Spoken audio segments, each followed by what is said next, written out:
Welcome to the VCE Toolbox. In this introductory presentation, you'll be given some tips on getting off to a fast start in VCE with some organisational, time management and informational resources.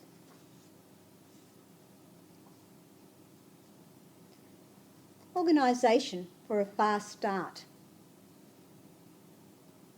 Workspace. For example, at home, this should be a clutter-free space that is yours. It may be your bedroom or it may be a study.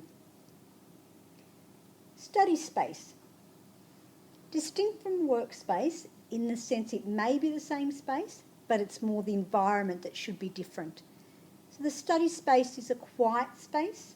It's away from the TV and away from the hustle and bustle of a family room, a kitchen, or the activity hub of a home. This space is particularly for the times you'll be working through practice exams. The environment will need to simulate that of the end-of-year exams. No radio or iPod, etc. Calendar and graphics organiser. Colour-coded as well, so whether you use highlighters or different colours for each subject as far as the text goes. There is a sample electronic planner that's provided on this site and can be seen in the Nest PowerPoint, Planning and Organisation. Materials needed are accessible. Ensure your materials such as textbooks, novels, dictionary, calculator are all easily accessible to you in your study workspace. Also a clock or a watch for timing when you work through practice exams. Your key resources. Identify the key resources that you'll need for each subject throughout the year and have these organised in your study workspace by subject. These will include materials such as trial exams, past VCAR papers, headphones for the oral component of languages, formula sheets for mathematics, data books including periodic table for chemistry. Become familiar with the formula sheets and data book right from the beginning of the year. Revision lecture notes. VCAR materials. Victorian Curriculum and Assessment Authority. Become familiar with this website. This is probably one of the most useful websites for you. On this website, you'll see materials such as the VCAR course guides, which can be accessed and downloaded for each subject. The key dates. Become familiar with these. This will include your examination timetable, so download the end-of-year examination timetable from the site and make sure you put these dates into your diary, phone or on the electronic planner and or a large poster in your room. The examiner's report for each subject. Download again, highlight the key findings. What are the common misunderstandings? On this PowerPoint you'll see the web link or hyperlink that takes you to the VCAR website. If you go to this site, on the home page, you'll notice there are 3 tabs, Educators, Parents and Students. On the right-hand one, you click on the Student tab, you'll notice the items we've just spoken about. If you click on the VCAR Study Design, Courses and Study Designs, the 4th one down, this will take you to the study design for each subject. They're listed alphabetically, so you can either click on the letter of the alphabet for your subject or click on the subject itself, such as accounting.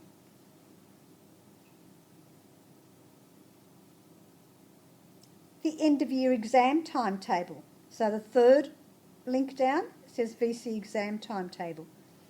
If you click on this, you'll notice General Achievement Test. The date for this, or the GAT as such, has been set for Wednesday the 10th of June 2015 from 10 a.m. to 1:15 p.m. You'll also notice the dates for the performance and language oral examinations are running from Monday the 5th of October 2015 to Sunday the 1st of November. The one that will concern the majority of you are the written examinations at the end of the year. The dates for these have been approved by the VCAR board, and for 2015 these will run from Wednesday the 28th of October to Friday the 20th of November.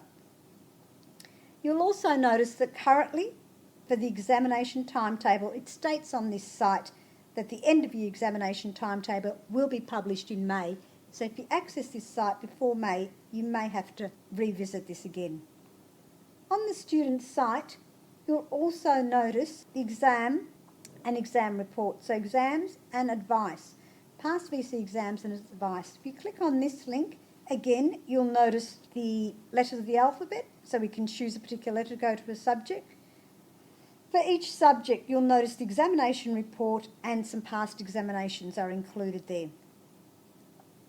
So if we click, for example, an M, it will take us to mathematics, and the first subject in mathematics is further mathematics, so we'll have a look at this one, as this is the one the vast majority of Victorian students do select.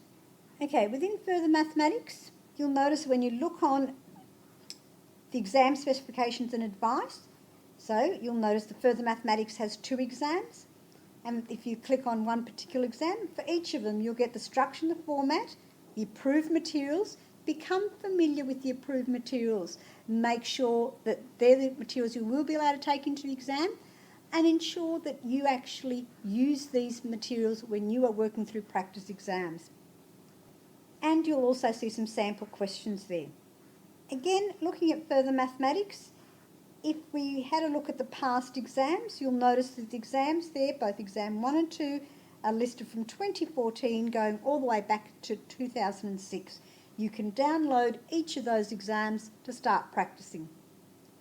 If you look across on the right-hand part of that table for examination reports, for 2014, both exam 1 and 2 for further mathematics currently not yet available on this site. So since we're in maths, we might try another one. If we go to maths methods, you'll see exam 1 report for 2014 is now uploaded, but exam 2 has not yet been uploaded. So if we move to a subject that you're all doing, such as English, you'll notice that for English, the examiner's report is up there. Have a read, download this, read through it. You'll notice both report from the examiners, advice from the examiners. All subjects will also list statistics on where students did on various various questions. And finally, the common misunderstandings. So what were the key misunderstandings made by a number of students?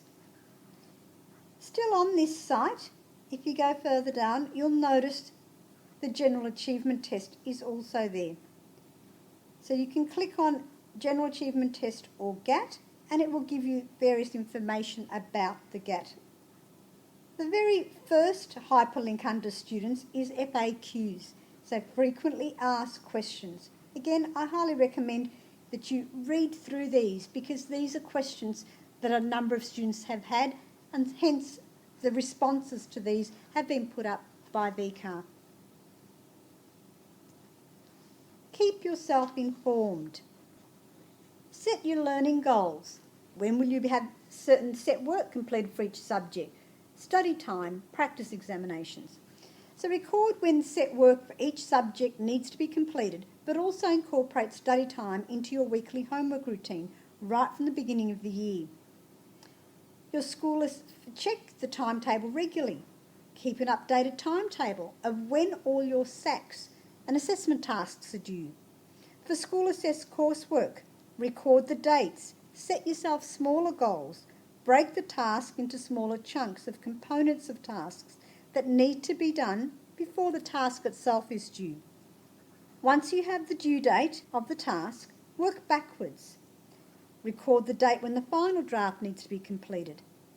Then if the task itself has various parts, set yourself goals of when you will have, for example, Part A completed, Part B completed, Part C. Hence, when you will have your final draft, and ensuring that your SAC itself is completed to the best of your ability on the due date. Time management.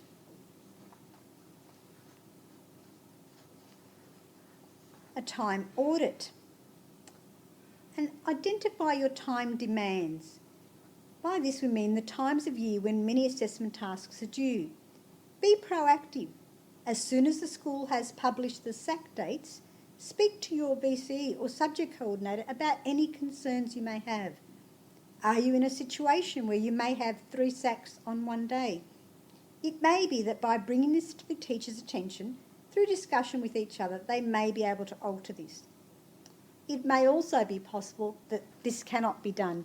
So you need to make sure you are as prepared as possible to make the best of this situation and hence make this time as stress-free for yourself as you can. The non-negotiables in your timetable, such as work, social activities, sport. So in your weekly schedule, factor in the non-negotiables. So, for example, if you play netball or football every Saturday and hence might have training on a Wednesday evening, it may mean that if your Wednesday evenings are limited time-wise, that you factor in slightly more time on other evenings. Again, be organised and proactive. If a 2-week SAC is due on a Thursday morning, knowing your time is somewhat restricted on a Wednesday evening, ensure that you have completed the majority, if not all the work, by Wednesday. If you have a part-time job, speak to your manager about the fact that you are doing VCE and that there may be the occasional time when an important assessment task is due that you may ask for a change in roster. Look out, discuss your time expectations, your homework, your study with each teacher for that particular subject.